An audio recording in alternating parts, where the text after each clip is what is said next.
उंबऱ्यासारखा मित्र वनव्यामध्ये गारव्यासारखा चौकून अग्नी लागावी आणि मध्ये गारवा भेटावा. गारवा कधी कधी लागते. अहो जगातली लागलेली आग सर्वजण पाहू शकतात, पण मनामध्ये लागलेली आग फक्त मित्र पाहू शकतो. मित्र माऊली ज्याला मित्र नाहीत ना ते फाश्या घेऊन मरतात, आत्महत्या करतात.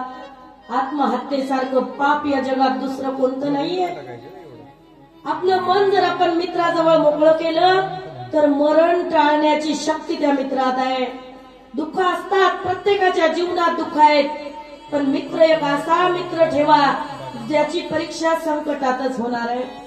आणि संकटाच्या परीक्षेत पास झालेला मित्र कितीही रुपये कोणा दिले तर सोडू नका जीवनात. का तर तो मित्र तुमचं करोडो रुपयाचं काम करू शकतो, म्हणजे तुमचा करोडपतीने असणारा हा नरदेह वाचवू शकतो. त्या नरदेहाची किंमत अमेरिकेवाल्याने काढली 15 कोटी रुपये, 15 करोड रुपये या नरदेहाची पूर्ण किंमत आहे. एक डोळा गेला तर ऑपरेशन करून डोळा टाकण्यासाठी किती रुपये लागतात. हा नरदेह जर मातीत घालत असाल, एक चांगला मित्र करा आणि त्या मित्राची संगत करा. त्याला असं प्रेम करा त्याच्यामध्ये गरिबी श्रीमंती कधी येऊ देऊ नका. देवानी तेच केलं, आपण हे करावं म्हणून